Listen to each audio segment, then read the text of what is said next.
It was a Thursday night in late November, and the fog had rolled in like a thick, silent blanket over the streets of Portland.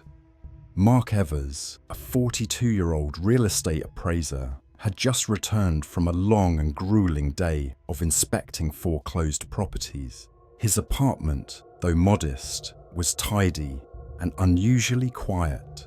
Mark wasn't one to enjoy silence. He usually had music playing or the TV murmuring in the background, but tonight, something made him pause. A tension, almost imperceptible, lingered in the air. He entered the bathroom to wash up and stared blankly into the mirror. But as he leaned closer, something strange caught his attention. His reflection. It didn't blink. Mark did. His reflection stayed still, staring back at him with a faint, unsettling grin. He flinched. His heart jumped. He rubbed his eyes and looked again. Everything seemed normal. "Just tired," he muttered, but he couldn't shake the feeling that something had shifted. Over the next few days, Mark began noticing things that didn't make sense. Small objects in his home moved places. The toothbrush was on the left instead of the right. The clock in the living room ticked slower. At work, his co-workers said he seemed off, more aggressive, curt. But Mark had no recollection of behaving differently. One night, he woke up to the sound of footsteps in his hallway. He rushed out, baseball bat in hand, only to find everything in place. But the bathroom light was on, and the mirror was fogged, as if someone had just showered. His skin turned clammy. He lived alone. A week later, his phone rang. The caller ID was blank. When he answered, a voice on the other end whispered, "Stop pretending you're the only one." Mark froze. "Who is this?" he demanded. The line went dead. He stood there, breathless, heart hammering. Later that day, a client called to cancel a property visit. She said, "Actually, you already came by this morning. You acted odd."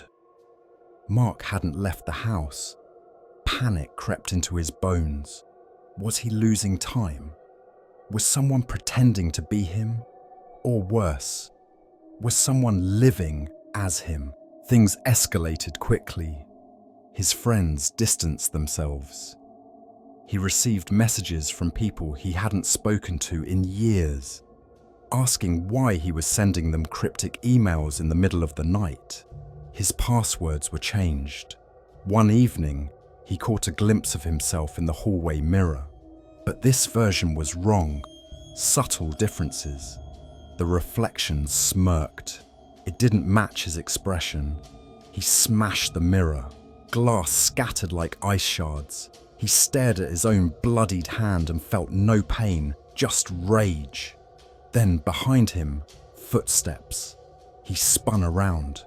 No one. The door creaked open slowly. Mark backed away, trembling. Desperate, Mark set up a camera in his living room. He left it running while he slept. The next morning, he reviewed the footage. At 2:47 a.m., a figure emerged from the hallway, identical to him. It sat on the couch, stared at the camera, then whispered, "Almost ready." Mark dropped the tablet. His breath caught in his throat. That thing was in his house. He wasn't hallucinating. Something else had stepped out of the mirror, and it was becoming bolder. He researched mirror folklore, desperate for answers. Cultures across the world spoke of spirits, doppelgangers, entities using mirrors as gateways. Some claimed the mirror world had inhabitants, twisted versions of ourselves who envied and hated the real. If you stare too long, some believed, they'd notice and try to replace you. Mark hadn't just looked too long. He had connected. Whatever was in the mirror had seen an opening, and now it wanted more. One morning, Mark woke up, but something was wrong. The apartment looked slightly altered, cleaner, somehow unfamiliar. The photos on the wall featured him, but in places he'd never been. A woman he didn't recognize smiled beside him in some. Then he looked into the mirror. The reflection wasn't mimicking him anymore. It was him, but in his real apartment back in Portland, looking confused, horrified. Mark screamed. The sound echoed strangely, dull and distant. He wasn't in his world anymore. He had been pulled through. Now, he watches, day after day, from the other side of the mirror. His doppelganger walks around in his life, speaking to his co-workers, laughing with his clients. But it's not him. It's colder, smarter, crueler, and no one suspects a thing. He pounds on the glass. He begs. No one hears. Sometimes the imposter visits the mirror and grins, tapping once, as if to say, "Thank you." Mark waits, eyes hollow, hoping, praying for someone to look just long enough and make the same mistake.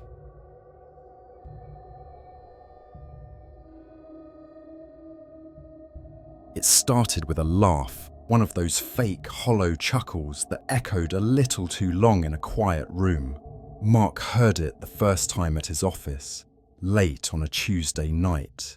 Everyone had left. The floor was silent, save for the soft hum of the vending machine behind him. He was bent over his monitor, editing slides for a board meeting, when that laugh floated from somewhere behind the cubicle rows. It wasn't threatening, not at first, just out of place. Mark glanced over his shoulder, blinked, then returned to his screen. But then came the whisper. "You never really know someone." He froze. The whisper wasn't directed at anyone. It was spoken with casual finality, like a private thought slipping through someone's lips. But he was alone, or at least he was supposed to be. He stood slowly, scanning the dim rows of cubicles. Empty. He checked the conference rooms. Nothing. Even the janitor hadn't shown up yet. By the following week, the whispers became more frequent, not just at the office, but at home. Mark would hear muffled giggles behind his bathroom mirror, or a low, muttering voice from inside the closet just as he drifted to sleep. He told himself it was exhaustion, an overworked mind playing tricks. But doubt crept in like a cold draft. On Friday night, while brushing his teeth, he noticed something in the mirror. A man, his own reflection, but smiling just a little too wide, not with his lips, with his eyes. Like he knew something Mark didn't. Mark blinked. The smile was gone. His reflection looked normal again. He leaned closer. His own face stared back. By the following week, the whispers became more frequent. Not just at the office, but at home. Mark would hear muffled giggles behind his bathroom mirror, or a low, muttering voice from inside the closet, just as he drifted to sleep. He told himself it was exhaustion, an overworked mind playing tricks. But doubt crept in like a cold draft. On Friday night, while brushing his teeth, he noticed something in the mirror. A man, his own reflection, but smiling just a little too wide. Not with his lips, with his eyes. Like he knew something Mark didn't. Mark blinked. The smile was gone. His reflection looked normal again. He leaned closer. His own face stared back. He began avoiding mirrors, even covering the one in his bedroom with an old sheet. But no matter where he went, that other version of himself followed. In the reflection of a car window, he'd catch a glimpse of that too wide grin. In the glass door at the convenience store, he'd see a face, pause a second too long before mimicking his movement. At work, things got worse. Susan, a woman he barely knew from HR, stopped him in the hall. "You're funny," she said with a small smile. "You said something really strange to me yesterday in the elevator. It creeped me out."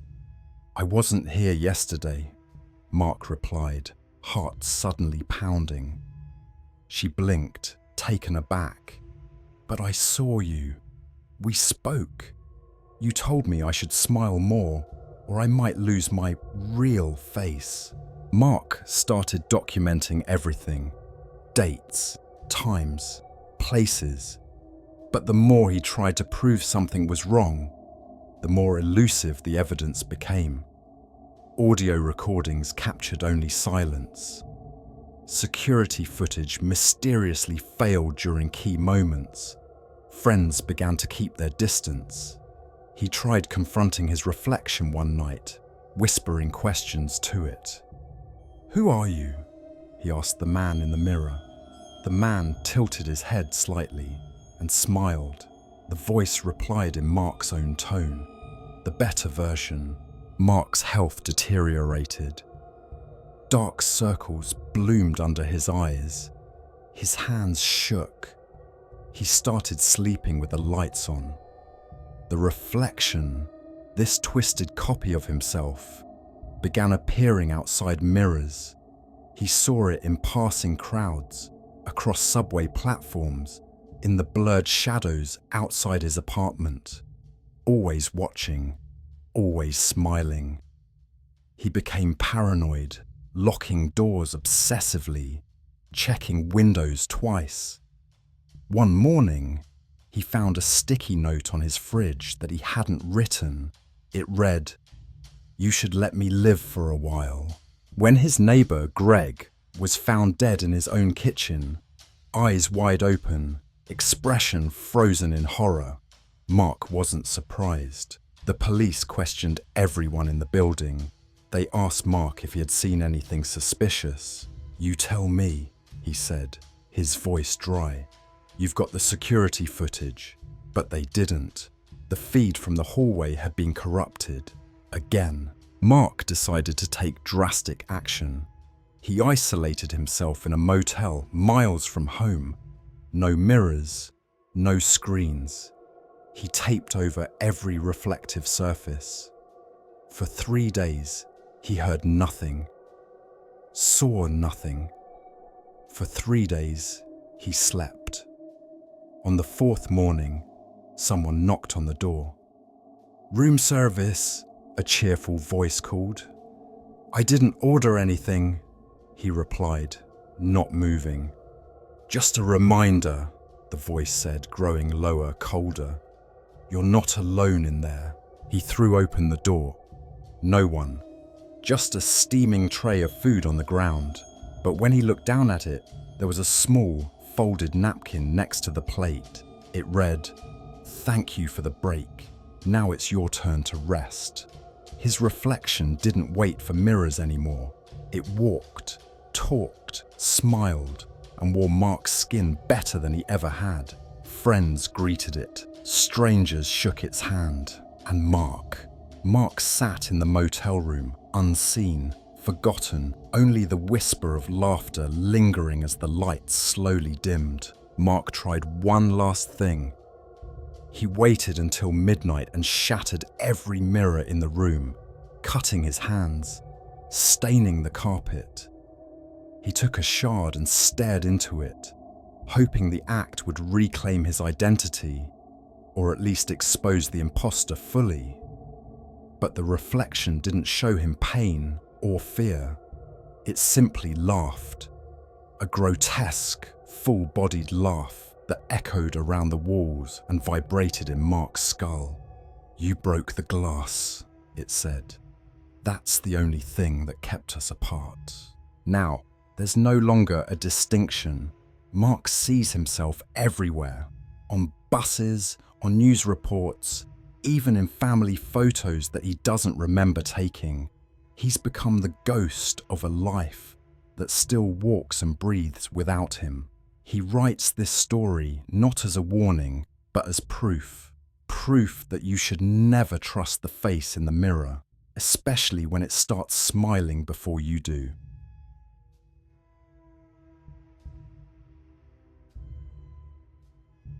It started with a mirror, not a grand one, just a second-hand antique-looking piece hung up in the hallway of an old rental house in upstate New York. Matthew and Claire, a middle-aged couple trying to patch together their marriage after a rough year, had chosen the place for a weekend retreat. The house was quiet, far from the city's noise, with creaky floors and a dusty charm. But the mirror, framed in warped brass with faint floral carvings, caught Matthew's eye the moment they arrived. "It feels off," Claire had said on their first night, hesitating by the hallway. Matthew chuckled. "You mean antique?" he replied. But as he stared at his reflection, he noticed something peculiar. His own face seemed slightly delayed, barely noticeable, but enough to cause a faint unease. His smile lingered half a second longer in the glass. He didn't tell Claire. The following morning, Claire was the first to mention it. "Matthew, does my reflection look strange to you?" she asked while brushing her hair in front of the mirror. He looked. Her reflection was exact, perfect. Still, Claire backed away, visibly disturbed. Over breakfast, she confessed, "I feel like it's watching me, like I blink, and it doesn't." Matthew laughed nervously, dismissing it as tired nerves. But that evening, alone while Claire showered, he tested it. He raised one hand slowly. His reflection did the same. Then he leaned forward, and so did it. But just as he turned his head, the reflection smiled. Not him. It. Matthew stumbled back. The next days blurred into tension. Claire became withdrawn, her eyes shadowed with sleeplessness. She whispered at night, facing the ceiling, "It's not us in there, Matthew. That's not you. That's not me." By day 3, Matthew noticed something terrifying. When he glanced at Claire through the mirror, her reflection would sometimes look directly at him, even when her real body wasn't. Once she was cooking with her back turned, but her mirrored self stared over its shoulder with dead, unblinking eyes. He couldn't deny it anymore. On the 4th night, Claire vanished. The bedroom door was wide open, her phone, her shoes, her coat, gone. Matthew ran outside, screaming her name through the fog-thick woods surrounding the property. No reply, only silence. Then he saw it. Inside the mirror, Claire stood behind him. Not outside, not in the room, only in the mirror. She was smiling. Her lips moved. Matthew turned around, but no one was there. He watched in horror as the mirror Claire raised a finger to her lips. Shh. Panicked, Matthew tried to break the mirror with a fireplace poker. It didn't crack. It didn't even budge. But when he turned to run, he saw someone standing in the hallway. Himself. The man wore his face, his clothes, his watch. But there was something wrong. His smile didn't match his eyes. "You can't leave now," the double said. His voice was familiar, but heavier, deeper. "You invited us in." Matthew lunged, but his hand passed through the figure. The double laughed, stepped backward, and vanished into the mirror. Matthew researched furiously the next day, diving into the house's history. He discovered a newspaper clipping from 1931. Couple found dead in mirror room, faces removed. The room in the photo matched their hallway. An old local article described legends of mirror people, beings who observed from the other side, waiting for the right moment to cross over. The mirror was never meant to reflect. It was a window. That night, as he packed to leave, every mirror in the house revealed a different version of him. One sobbing, one screaming, one grinning with blood-stained teeth. Then one of them stepped out. Matthew never left the house. At least, not the real one. The man who walked out wore his face, spoke with his voice, remembered his memories. But inside the mirror, the real Matthew banged helplessly on the glass, his voice unheard. Claire was already there, behind him, watching. Trapped. Every new guest at the house saw a faint shape in the mirror. A man and a woman, eyes pleading, but their own reflections always smiled. Weeks later, a new couple rented the house, a cheerful young pair from Brooklyn, unaware of the house's dark history. On their second night, the woman commented, "Babe, this mirror's gorgeous, but it's weird. I feel like I'm being copied, not reflected." The man brushed it off, but that night, while brushing his teeth, he caught his reflection staring. Before he looked up, he hadn't raised his head yet. The reflection anticipated him. Something tickled in the back of his mind, but he said nothing. Not yet. As the days passed, the couple's habits began to fracture. Small inconsistencies. The girlfriend said something in the morning, then denied it later. The boyfriend forgot things. He knew. He remembered clearly. One night, she swore she saw herself standing in the hallway, but she had been in bed the whole time. Their laughter turned to paranoia. He set up a camera to record the mirror overnight. In the footage, for 6 whole seconds their reflections were gone, but their bodies never moved. Then both returned, with reversed smiles. The house sits still. The mirror remains, now cleaner, more polished. It likes to reflect. It needs to. In the mirror world, Matthew and Claire wait. The newcomers have joined them, the original versions at least. The copies, they're out there now, working, loving, smiling. So if your reflection ever lingers a bit too long, ask yourself, is that really you?